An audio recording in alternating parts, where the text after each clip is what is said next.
You're welcome once again. It's been a while. Forever and ever and ever. And it's good to see you. Pleasure is mine. I love your necklace. Well, I knew I was meeting the very best. And I figured you'd have your very lovely pearls on. And so you decided to come in a lot of gold. Just to highlight. You look very lovely. Thank you so much for coming. Okay, so let's get right into it. I mean, former President Mahama has been trending. Of course, he's been trending forever. But in this week alone, the issue of ex gratia has been very topical. About how much he has received, how much he was offered, and what wasn't giving him, and his response thereafter. Even your response to the claims made by Abronye DC. What exactly is the issue? How much did former President Mahama really receive? You know, so a very good morning to you. Good morning to all your viewers. I have no doubt that President Mahama has actually been trending forever. And I'm sure you know that so much has gone on over the years.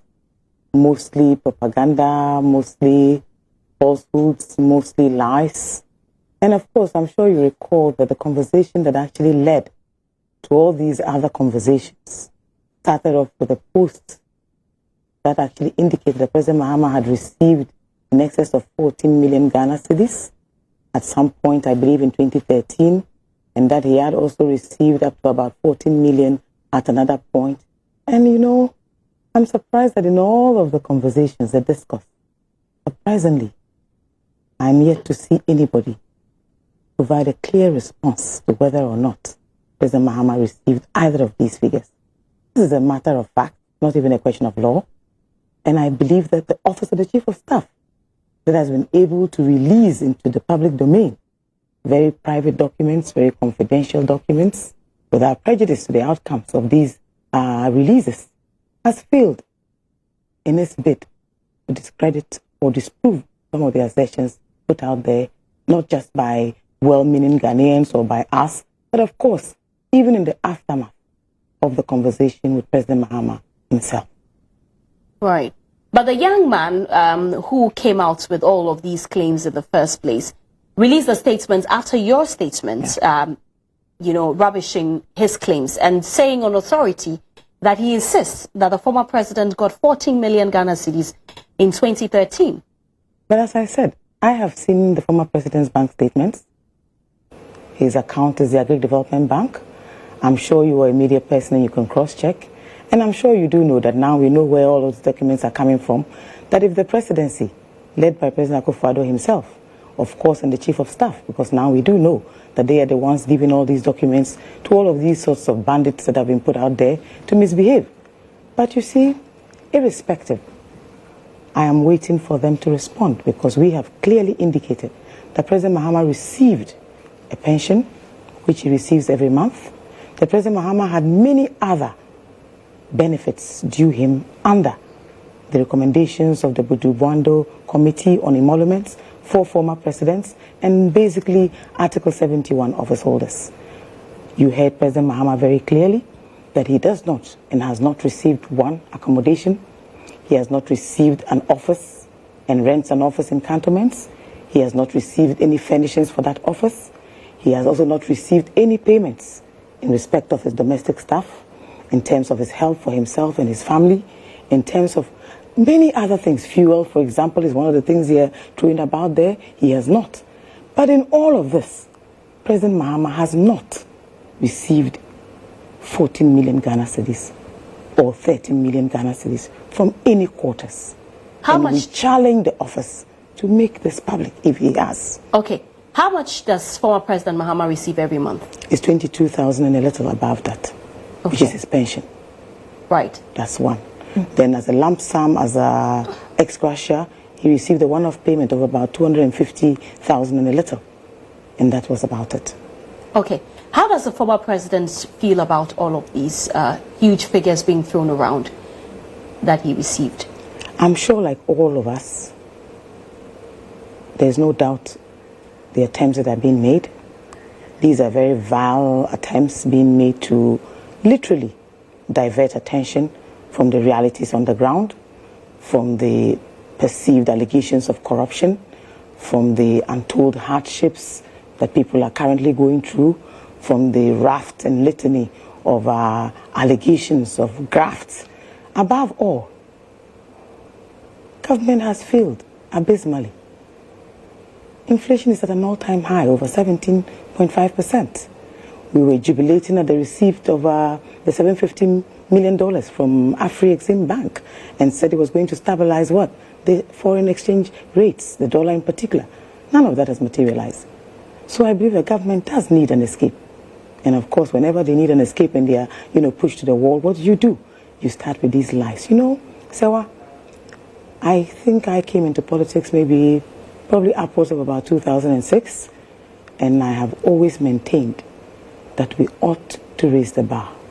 If we are desirous of continuing to maintain our nascent democracy, to respect the tenets of same, and above all, to give respectability to our political class, then we ought to start to show a certain decorum in the manner in which we criticize, in the things we speak about.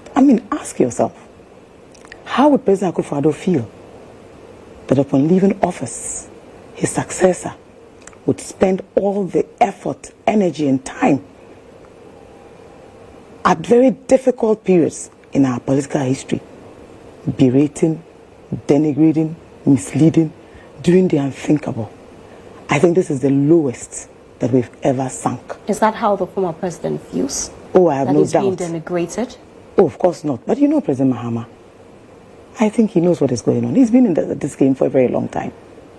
Does he feel this is an attack against his comeback? Well, if President Mahama didn't intend to come back, if he was lobbying and littering and literally sucking up and kissing up like others are currently doing, I can bet you that he'll be singled out for praise. And when you listen even to most of the commentary that we're hearing, you find that this is just an inept government that has failed abysmally in everything that they promised to deliver and more. They've totally lost the plot and have no other options left. In any case, since when? Do you honestly think that when Professor Mills was president, that when President Mahama was in office, that other former leaders were not receiving any entitlements, that governments did not do favors to any of these living or surviving officers or spouses or persons who had actually sacrificed, dedicated their lives to government? Are you saying that this is the very first time that staff of a former president will be receiving salaries or emoluments of any kind, that it will be the last time? Certainly not. But this is the very first time that office of government machinery has sunk so low. I saw one of those receipts. Yeah, there are documents that Absolutely. are being, yes. And I was utterly shocked. But of course, what did President Mahama do? All he did was throw one stone. And he said to me, look, JB, it's time for us to settle the score. He was actually willing even to put out his bank statement. Will he? Why not? When should we expect Why that? not? But why should he? Because, I then said to him that you have other details on the bank statement involving other persons that you have made payments to, so maybe you don't want to disclose their identities. But he has no qualms about that. But what does it prove? What does it settle? Considering all the documents they put out there, why don't they just add the one that actually dictates and settles finally that President Mahama But when the former president says that he pays his own staff, but your name comes up, President for instance. Mahama stated, and you can listen to that interview again, he pays his domestic staff. He pays out-of-pocket allowances for the national security detail that are given for his protection. That he pays his own water, his light bills.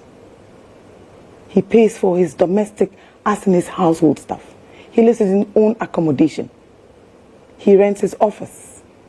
And do remember that beyond the list that is put out there as staffers of his office, there are many others who work in that office.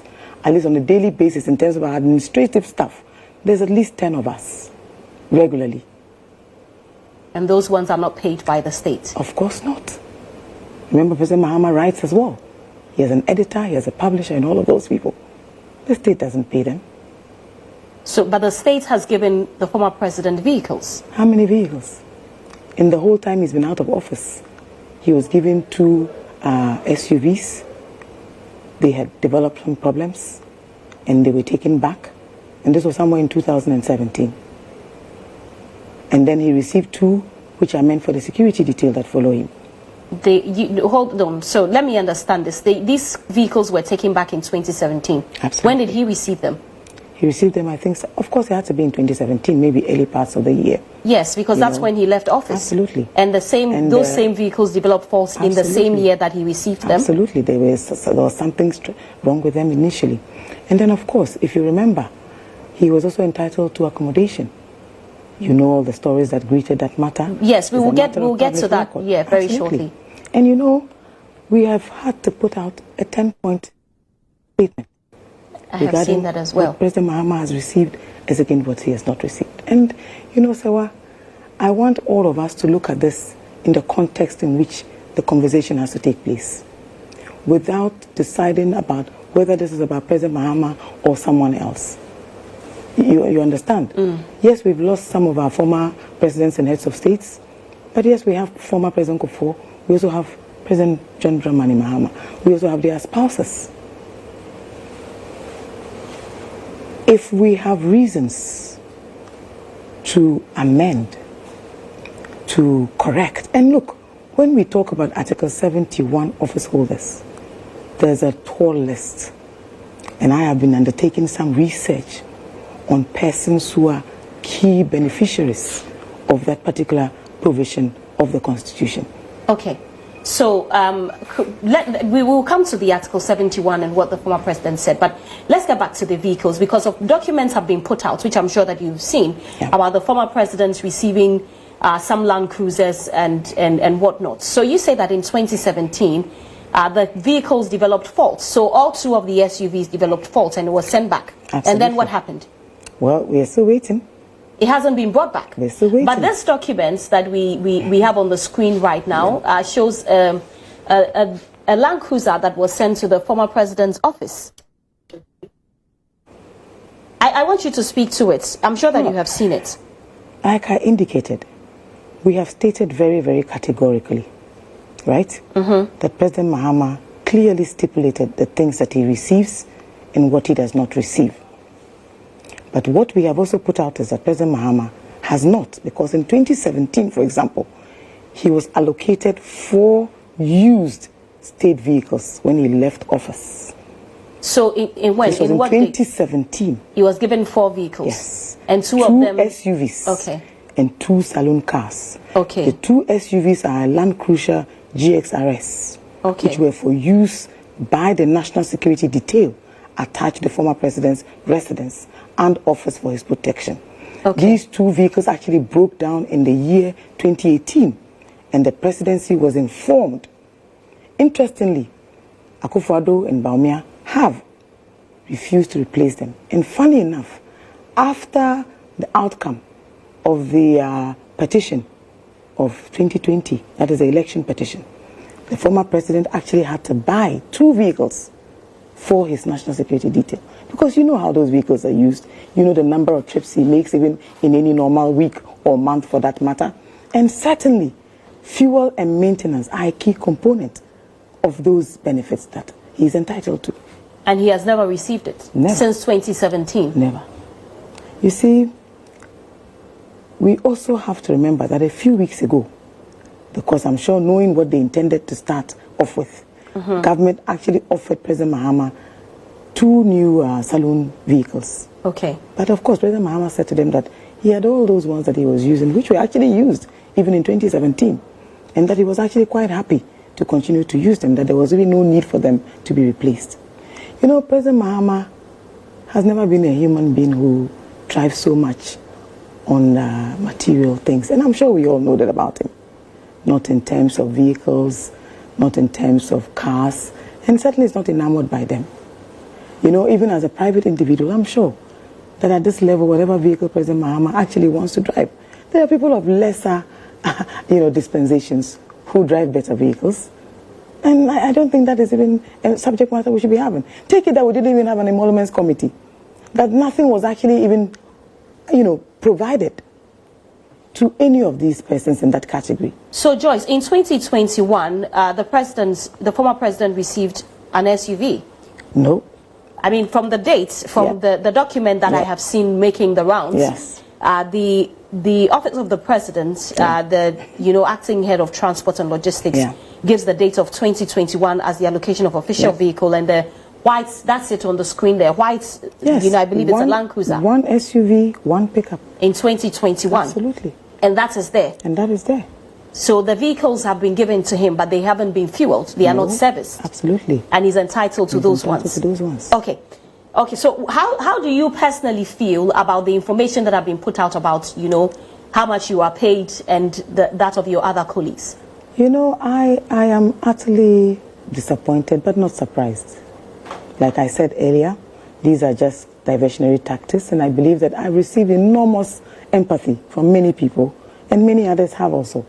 And I believe that every well-meaning student of democracy and politics must be utterly disappointed and ashamed in this very inept attempt at Akufo-Addo and his cohorts, really, to smear just about everybody, largely as a way of whitewashing their failures. If President Akufo-Addo had more important things to do that occupied him in terms of what he has actually promised to deliver as against what he is delivering, I can bet you that we probably won't be having this conversation. If we didn't have to be begging at the doorsteps of the IMF, for example, if inflation, for example, was not at its highest, if he had not promised to preserve the public purse that we actually cannot even find, if he had not promised to ameliorate the sufferings and hardships of the good people of Ghana, we probably won't be having this conversation. I think that people have seen through the ruse. I think it doesn't work anymore. It is why we ought to settle this debate. And I would want for us to even go further. Review the emoluments, the benefits under all of these committees that have sat to determine what former presidents, former vice presidents, and whoever falls under this category of Article 71 should be given. Okay, for the sake of emphasis, Joyce, what is the former president's position on the payment of ex gratia? We are going through very difficult economic challenges right now. It is actually, it behoves on each and every one of us, especially our leaders. And I have had many conversations from many schools of thought. And President Mahama in particular has only stopped short of calling for maybe a referendum even on the matter. But remember that these are some of the matters that were raised at the level of the Constitutional Review Commission's work. Right. And some recommendations were even made in that regard. Okay. So, and if you remember, there was a long debate on some of those beneficiaries under that particular constitutional provision. Right. So, you understand? For clarity, the former president's intention is that if he comes back to power, there must be a debate, there must be a conversation, there ought to be a referendum on the matter, and certainly, since it is already part of the recommendations of the Constitutional Review Commission. Okay. This is something that we can take care of. But the former presidents received 230,000 or 250, you said. Yes. So if he's against it, why did he take it? Or at the time, he wasn't against it. Why would he? I have never known a time when President Mahama has not spoken about these matters. But he took it. And if you speak about the quantum of 250,000 Ghana cedis, compare that very quickly to the emoluments even presently of some CEOs, of some state actors. I don't think that for many people is the quantum of the money, it's the principle. I mean, if you say that the Constitutional Review Commission's work was as far back as 2011, if I'm correct. Yes. And this lump sum was paid in 2013. Former President Mahama, if I understand, has been against all of this and has been wanting that we relook at it. So why did he take the 250,000 in the first place? Can I ask you a question? Sure. Do you know of any leader of ours who has not spoken out about these emoluments at any given time? And that's what I'm saying. If you look at the contribution of President Mahama to this country, I think that he should even be getting more, if you ask me. I think that under the circumstances, leadership demands that we start to revisit some of these conversations. Are we now trying to say that because President Mahama has at some point in time received an entitlement of a little above 200,000 Ghana cedis, a figure that today comparatively pales in comparison to whatever value you can even attach to it. That he has absolutely no right whatsoever to question whether or not we ought to maintain some of these things. How do you expect President Mahama to survive? Former presidents are not supposed to work for profit. You and I both know that. Can you imagine President Mahama arriving here at your studio and asking to get paid for his time? How would that make you feel? Okay. Can you imagine President Mahama's vehicle breaking down the side of the road? I'm sure many Ghanaians will queue to offer him a lift.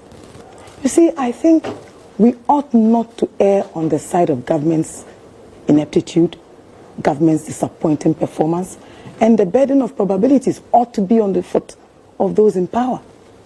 Nana has reduced this country to a propaganda market place. Okay, so from 2017 till now, you know, when the former president says that his cars don't get fueled, they don't get serviced, and he doesn't get the benefits that he's entitled to. You, I mean, you are his special aide. What did he do about it? Did he write to the relevant authorities to get it checked or fixed, or nothing? So, President Mahama is not the time. If we had work, for example, and you call me in the morning and say, oh, we were supposed to pay this refund to President Mahama, for example, and this was as far back as 2017, because remember that he's also entitled to 2 trips annually with his wife and 2 children. And of course, he's also entitled to a medical. He's also entitled to allowances of a sort for the office.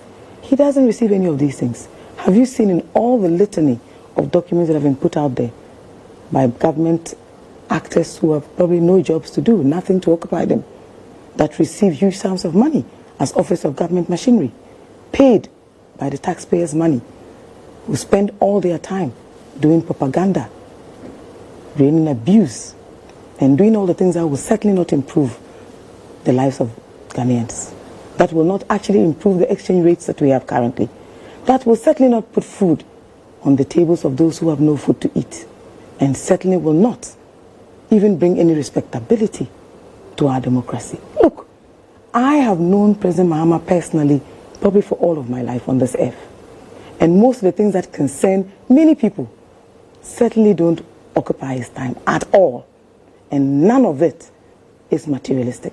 And you and I know President Mahama very well. Right. If you offered President Mahama anything, he would accept it and probably even forget that you offered him something like that. Okay. What vehicles do you see President Mahama driving, for example, even in his private time? Where do you see President Mahama? How does he spend his private time? What clothes do you see President Mahama wearing? What do you see him eating? Look, I think we ought to condemn government in no uncertain terms. Was this the reasons why all of you stood for all those queues to elect President Akufo-Addo into office? So he'd come and name and shame his successor and predecessor? Is that really why he was elected into office? Think back very carefully. So the young man was this conversation about SUVs in the first place? Yes. I mean, you are a lawyer. What is the plan? Can I just tell you something? Yeah, sure. It is nothing to do with that young man. And I don't even want to reduce the conversation to any young man, whoever he is. We now know, having listened to President Akufo-Addo, listened to the Honorable Attorney General, listened to all of the government, social media army that are out there attacking just about everybody, that this is merely to divert attention. Where in this world have we seen such a spectacle of utter shamelessness, such disgraceful conduct? Abominable, if you ask me, and condemnable by any well-meaning individual. Even watchers of our politics are totally disappointed. For those of you who hailed President Akufo-Addo as a beacon of democracy, is this what you were voting for? And I know you, Sewa. I know what your views were at the time. Remember that I was spokesperson for that campaign. Right. Was this a conversation about whether or not President Mahama was entitled to 2 SUVs or 3 SUVs or 1 pickup? Please. Okay. You can open your phone lines and ask how many Ghanaians would not want. Look at President Mahama's brothers. What vehicles can they not give to their brother if he needed them? And indeed, the vehicles President Mahama is currently using. What vehicle is he currently using? He has a V8, 2 of them that he travels with. And those vehicles were procured by his younger brother, Ibrahim Mahama. Okay. Now, I mean, for many people, the issues about payment of salaries to his domestic staff and, fuel in his car is quite, minute. But there's been a lot of controversy about his official residence, which you spoke about earlier. Has that been resolved? That's what I'm saying. President Mahama spoke on 10 issues very clearly. And there can be no ambiguity about what he said. President Mahama has no official accommodation. Does he want an official accommodation? He's entitled to it, but does he want it? Don't worry, I don't want to respond to that. He's entitled to it. The question we should be asking, as I said, these are not questions of law, they are questions of fact. Has he been given? And you should be asking all those government aficionados now reduced. If he's given, will he accept it? Because you just said that there have been times where he has been offered vehicles which he has refused. I don't want to belabor the point. I am speaking largely to the matters that are within the public domain. He has no government accommodation. He lives in his own accommodations. He has no government office. He actually operates from a rental office, one that we all negotiated for and rented and continue to renew the lease on that property. No furnishings from office of government machinery. None of the items we have in that office. And I know because I was there at the very first. I know everything and how we got all of them. I also know he gets no medical and pays for his own medical checkups and what have you, and for his wife and his children. I know that nobody pays his light and water bills. He even has a whole solar ensemble in his house because he tried very hard to cut down on his electricity bills. Okay. Now, I have to take a break, but if you just tuned in, I'm speaking with a special aide to former President John Dramani Mahama, Joyce Bawa Muktari, who is also a private legal practitioner. Stay with us. After the break, we will get into the bar conference and the matters that came up there. This is GH Today. We'll be back shortly.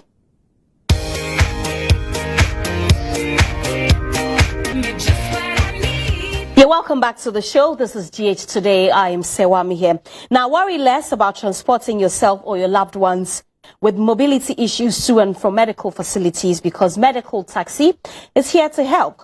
Their vans are equipped with medical equipment, making the trip safe and secure.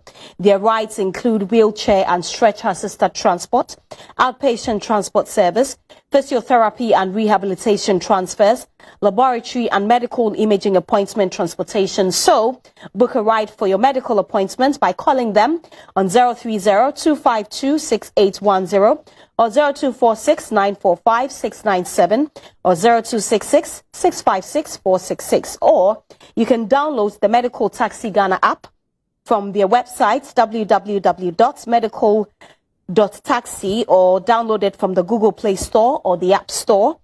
Medical Taxi, grab a ride for medical appointments with just a click. I'm in the studios with the special aide to former President John Dramani Mahama, Joyce Bawa Muktari, who is also a private legal practitioner. Okay, let's move on now and talk about the bar conference. I know that you are at the opening of the bar conference, and I'm surprised that you're here. So you left the conference, but you were there when the president spoke about the former president, and even the attorney general spoke about him. And you subsequently came on Twitter and you tweeted that we should ignore the baby rants of Godfred Dame. How did it make you feel listening to all those things being said about your boss and even the NDC lawyers, of which you're a part of them? Nothing surprises me about this inept administration anymore. Absolutely nothing. If President Akufo-Addo took his clothes off in public just to shade President Mahama, I probably wouldn't be surprised. I wouldn't even balk at it. If he stood right in the middle of the market and literally took his pants off, I probably wouldn't blink at all. I think that what the paradox is the inconsistency of the leadership that we have, that says one thing on the left-hand side and then says the other thing on the right-hand side. Was the bar conference about President Mahama or the NDC for that matter? It is a conference of lawyers, not just even in Ghana, even international lawyers. And I'm sure you saw the Attorney General of the United Kingdom, for example, who actually shared some very good thoughts about what bar conferences are really about and how we should use them to serve as an attempt to, as it were, share ideas, network, promote matters of interest to the bar, promote ethics at the bar, promote or engender some level of unity, a platform to highlight what the issues are. Remember, there is actually a very, very interesting agenda on the calendar of lawyers, especially for young lawyers in particular. They love the processions that come at the end of the legal year, because that's the only time when you see everybody dressed fully and, robed and literally walking all through the Jamestown street, the high street, to the magnificent church where these church services have been held over the years. It is a fantastic opportunity to meet all of us who are actually now very senior level lawyers. A fantastic place to meet young lawyers. So we actually enjoy participating. And this time we even had a little segment for maritime or international law affairs. And I was actually privileged even to be invited to be a speaker on one of those platforms where we created a webinar just to encourage more participation in the maritime, which is relatively an area of expertise that is not very well known, but has enormous impact on our lives as a sea trade country, etc. So yes, we were all present at the opening ceremony.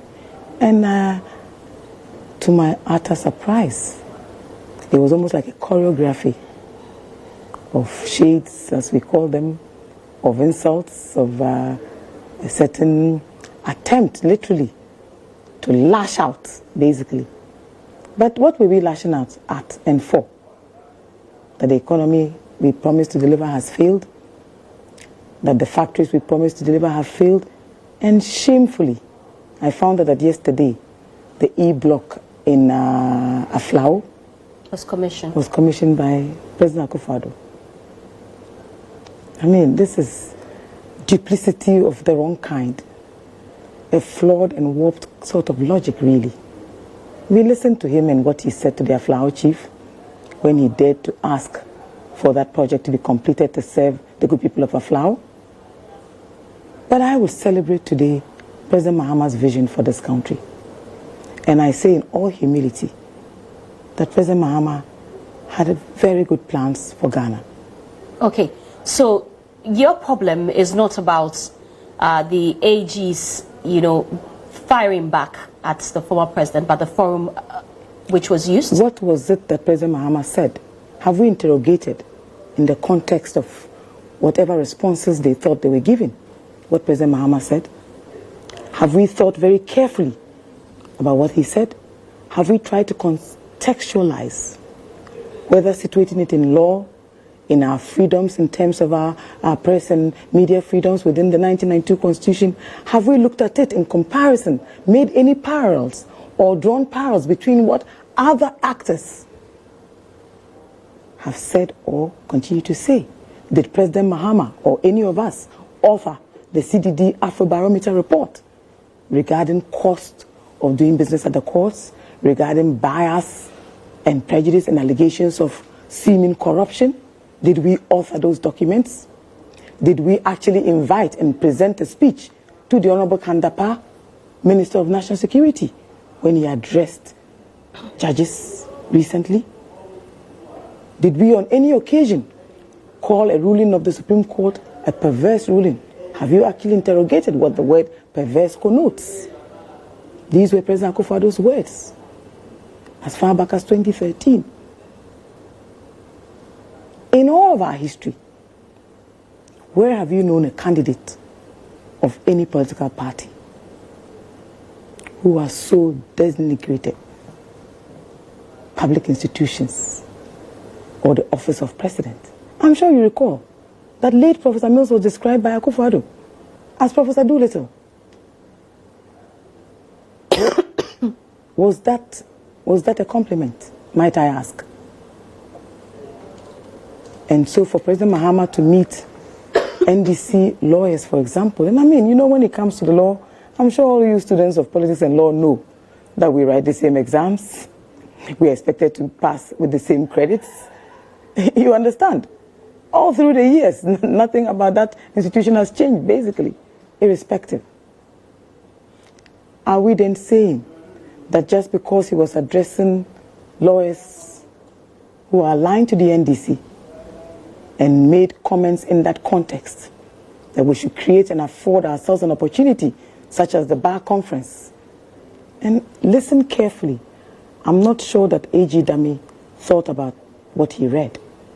In his anger, in his haste, that he had a huge platform to use it to bastardize and generate a set of unnecessary, criticism of former President Mahama. He failed to think about some of the things he said. Was he wishing for us to return to the rather dark history that we want to forget? What was he expecting? I've listened to you talk about others who have indicated that President Mahama should find the right quarters. So what? He should drive to Jubilee House or drive to the office of the Chief Justice. Is that what we are saying? Or invite himself to the Supreme Court and stand on the front of the building. At that particular meeting, the Venerable Chachi Chikata spoke as well. He was one of the key spokespersons at that particular meeting. He actually made reference to the quality grain case, a case that has remained a blot on the history of our system and laws in this country. And I'm sure you know about the number of attempts he made right through until he got justice and God saved his life for one reason or the other, so he could live to tell the story. And he drew parallels. Remember also that at that particular forum, it is why I asked, have we interrogated what President Mahama said? President Mahama did not even refer to the election petition of 2020. And the NDC did not only have that case before eminent justices. You remember the matter even to do with the Speaker and Deputy Speakers of Parliament regarding standing orders of Parliament. Reference to specifically orders 104 and 106. Were there no criticisms after the outcome? Why? Did people not suffer contempt of court even at the aftermath of the 2020 election petition? Same happened in 2013, for example. Look. But you were a lawyer, President, Joyce, and don't you agree with those who say that, there's a perception, you have made reference to all these surveys, there's a perception about the judiciary. Don't you think that these comments rather goes a long way to fester them? Why would they fester them when the report is already a public document? We all read, don't we? Like I asked you earlier on, we don't work at CDD and we don't work at Afrobarometer. We don't work at Ghana Integrity Initiative. No. I have never even participated in any of their public conversations. So what are we talking about? In any case, who goes to President Akufo-Addo to ask for moral lessons? Is he a church? Nobody does. I mean, if there are any lessons to be learned, if there's any morality to teach, maybe he ought to learn how to behave with a certain decorum. At least show some respect. I think President Akufo-Addo is filled with enormous anger. Maybe that we didn't vote for him much earlier when he was a lot younger. Maybe he has some regrets about what the timing of his coming into office. Maybe he's angry at all of you, especially those of you who worked very hard to bring him into office. There must be something that we probably don't understand. I am still trying to decipher what exactly his problem is. John Mahama is one distinguished public servant with very sterling qualities of a passion and a deep tolerance of Ghana's democracy and Ghana's history. And very well placed and qualified to speak to just any matter. Like I tell people all the time, when I'm upset, I tend to write a lot. You'll be surprised the number of pages and chapters of all sorts of things that I have. Sometimes in a day I can write about 10 to 12 articles about anything. I can wake up in the morning maybe because I can't sleep and pick up on any aspect of the Constitution, for example. This week deciding to go back and review the clauses of Article 71 in particular. That is what I do for my own pleasure, for my own sanity, so that I don't come outside filled with anger and waiting to deal with anything that crosses me or dares to criticize me. Please. We all used to quote copiously from the books of Lord Denning, the Master of the Rolls, who wrote extensively on judges. He told us in no uncertain terms that judges are human beings like us. They have emotions. It is why in law we develop some jurisprudence around what constitutes public interest law. Because sometimes it matters within the public. It is also why we develop these rules about contempt of court and what you can and cannot say when a matter is before a court of competent jurisdiction. The NDC has its party chairman currently standing trial for all these years, and he has a way of putting it about the number of times he's appeared before court. We have the trial of Dr. Puni and one other. We have the Honorable Atu Forson currently facing trial. Have you followed up on what has happened to Honorable Kwesi, our Member of Parliament, who has for the last how many months been unable even to represent his constituents? But we also know the case of Sal, where the EC failed even to allow them to exercise their right to vote. What debates have not taken place about the matter of Sal? What advocacy has not gone on? So should we be shy and afraid to criticize such matters or to make public such statements or issues? Like every other well-meaning Ghanaian, President Mahama has absolutely every right, Sewa. And look, when in the history of this country, you can go back, check on all the portals, the news portals. When has President Akufo-Addo not had a voice? He led some of the most violent demonstrations in this country. What was his claim to fame, really? It was those demonstrations. Okay, so yes, you say that former President Mahama has every right to speak on these issues. So he has he also must accept them as they come. If he's able to speak to them, he must accept the backlash that comes with it. So when you dare criticize a matter that is already within the public domain, that is within your remit, so to do as an individual or as a former president, have we not heard former President Kufuor speak about some matters? Okay. Have we not heard former, may he so rest in peace, former President J.J. Rawlings speak about matters within the public space?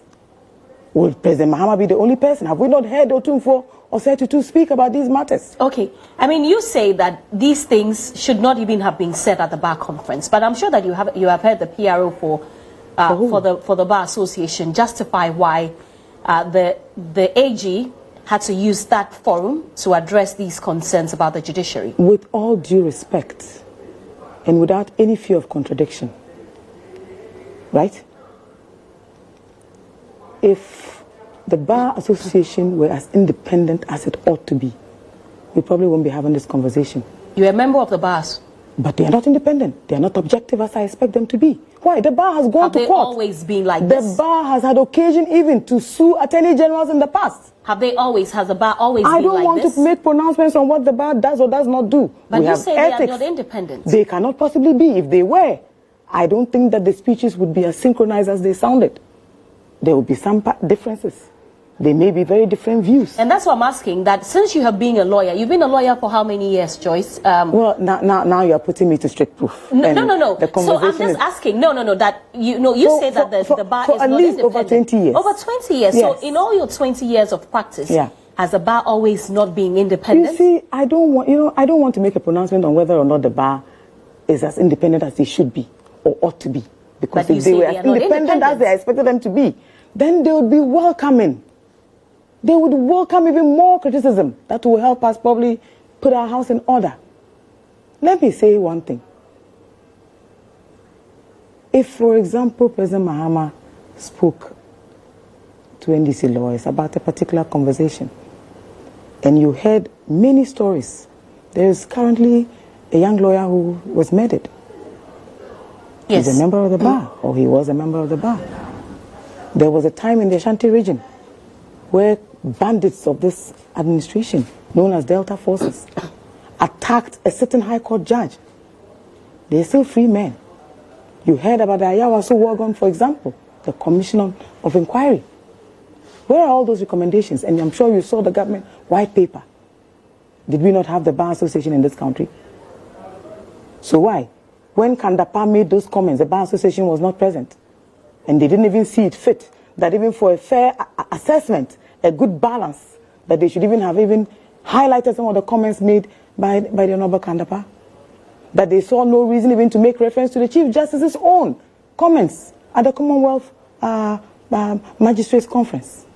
So why? It is only when President Mahama speaks that people have issues. They catch a cough, they run into restrooms, they run for cover, they look for very great opportunities to come and literally respond.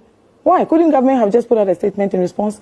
In fact, lest I forget, in the course of the 2020 election petition, for example, I know, for example, that the Supreme Court engaged the services of a fantastic lawyer to speak for them at the peak and in the heat of that petition. And I've been very blessed and lucky to have amazing classmates. Dr. Raymond Atuguba, Tadio Sori, who spoke for the judiciary service at the time. So what has changed? For President Akufo-Addo to refer to us taking skimpy, evidence to the courts, and the dummies talking about how the court is not a messy chamber. But of course, in the same vein, we ask that they should tamper what? Justice with what? With mercy. So there must be some level of mercy that citizens expect to receive from the court. It is why we also have mitigation when we take matters to court. But certainly, if you take a matter to court and the court does not see any merit, because of course it is for you to prove on a balance of probabilities. That is not in doubt. The Constitution says 50+1.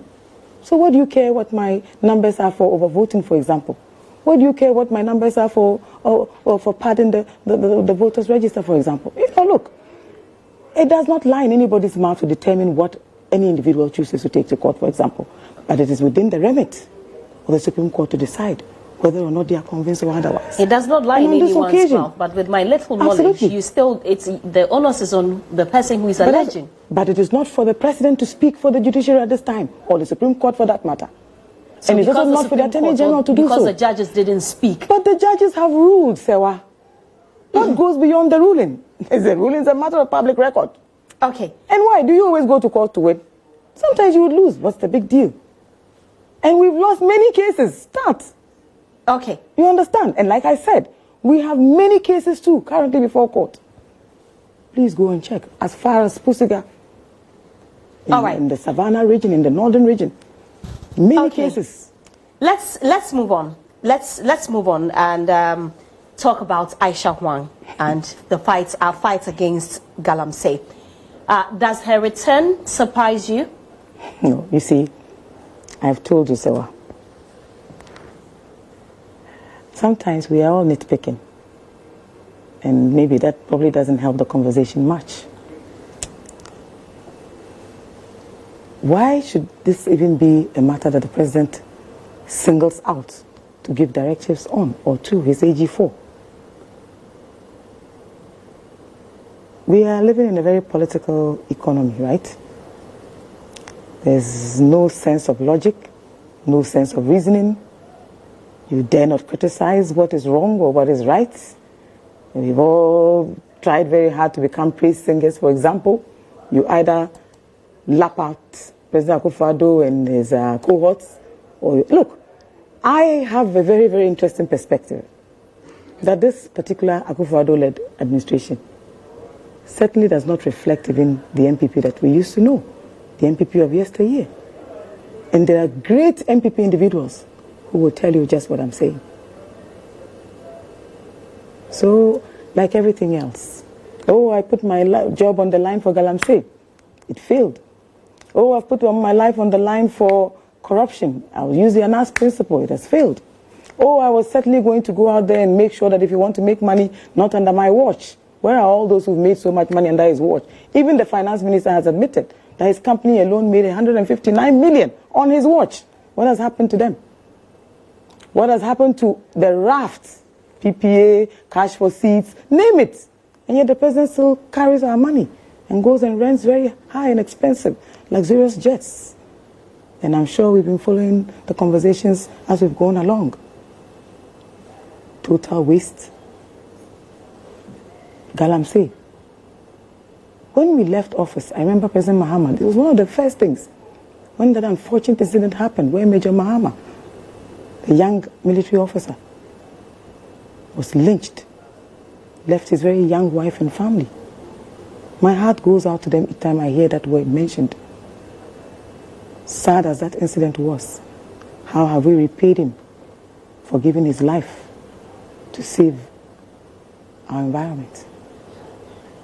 Still more lies, more propaganda, more inconsistency, and even more dishonesty. And it's not surprising what has happened. The president says one thing, his information minister says another. His attorney general is busy prosecuting people like the Honorable Ato Forsen, removing the little speck from the eyes of others when there are huge logs sitting right in his face and he doesn't see them. If we have a fantastic Attorney General who is there to work as the Constitution enjoins him so to do, he doesn't need any directives from the President, does he? Now we are reducing this conversation from, very mediocre conversations about whether somebody was repatriated or deported and all of that. I mean, seriously, what difference does it make? If they want to find Aisha one, they will. There's just no effort. The ineptitude is just too much. This useless government that everybody made so much noise about, heralded them into office, and all they expect us to do is all become what? Silent persons and watch as they rape our beautiful country, destroy everything that we hold dear. When have you known such utter disrespect in our political discourse as you've seen now? From the day President Akufo-Addo became candidate Akufo-Addo, this country has known no peace. So much jingoism, so many insults, so much lies and corruption, and largely just a certain cowboy approach to being president of Ghana.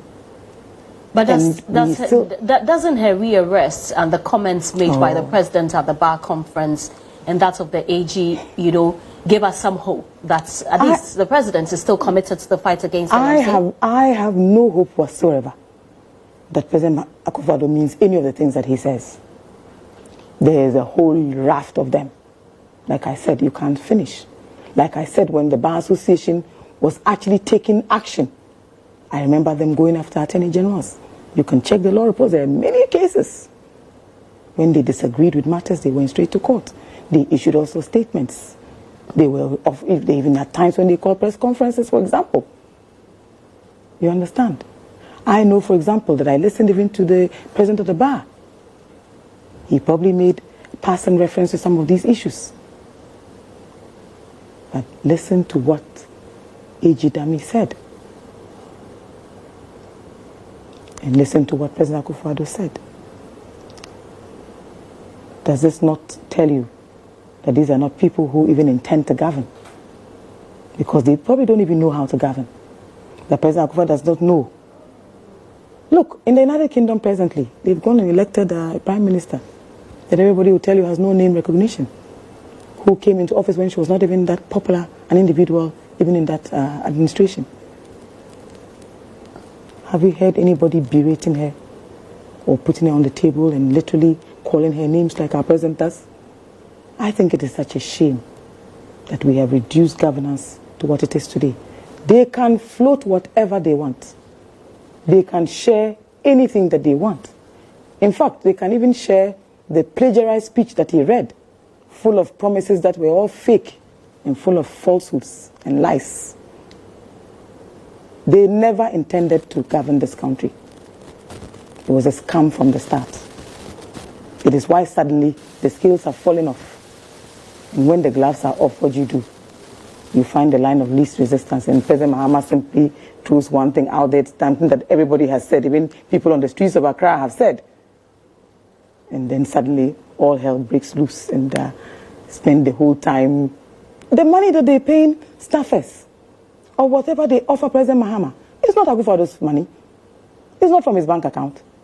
The monies he expends on those luxury jets, are they his private resources? Hell no. You understand? The monies they spend on those boys who are out there attacking and insulting people that they probably have never even seen before. And of course, we all pray that we'll one day be able even to achieve 1/3 of some of the people we'll insult. Okay. It is an unfortunate and regrettable period in our history. And nobody should give any credit to any president who reduces the seat of government to a propaganda machinery. The office of Chief of Staff should bow its head in shame. How I wish our own Chiefs of Staff would come out with whatever favors they ever did to any living soul who asked for and was given. Can you imagine the chaos that will cause? President Mahama should be the least of our worries. But whatever President Mahama says is born out of what? Observations, is within a certain context. And no matter what they say. So why? Beyond the emoluments, beyond benefits. Are you telling me that President Mahama cannot afford, for example, to buy himself a vehicle, or that he doesn't have family members who can do so? And there are some of those family members supported some of these people today to win their seats, to come into office. Okay, I mean, we moved away from that, but I asked you something earlier, but since you've come back to it, let me just ask you again. Will you try and find out the source of these leaks? Would you confront it? Oh, please, it's the Jubilee House, which is now a propaganda tool, a machinery, just to deceive and calculated to mislead the people of Ghana. Will you speak to the Chief of Staff? Why would I bother? Auntie Frema is a lovely woman, but of course, she has allowed herself to be misled. I have had very good interactions with her. An otherwise decent woman. All right, let's move on. We have very little time to finish with this conversation. Former President recently met the U.S. ambassador and reported the Electoral Commission over its hostilities towards the NDC. What are these hostilities that you talk about? Miss Ame here, my darling. You know, sometimes I watch you and I remember you in 2015 and 2016. And how I started. And how you started. And I am enormously proud of the woman that you are. And I admire the work you do. And it is why I will not berate or denigrate Auntie Frema this morning. And I will restrain myself not to run any commentaries. Because I am one of those, I call myself a genderphile of the best kind. And I have the utmost respect for that office. But I wish you'd get her act together. President Akufo-Addo is a lost cause. I'm sure all the people who believed in him know that they made a very, very big mistake. I don't think anybody elected him into office to reduce the office to what it has become today. Go and check on Twitter and all of our social media handles. They are all there like wild dogs. But they should know that after a while, people see through this. I'm sure if President Mahama had retired very quietly to his farm in Bole, minding his business and saying absolutely nothing, government will have nothing to do. Okay, let's come back to the EC. Your reports to the... You still want to have this conversation about Yes, because the former president reported the EC to the ambassador and over hostilities, and I'm wondering what these hostilities are. Do you remember the what was that story again?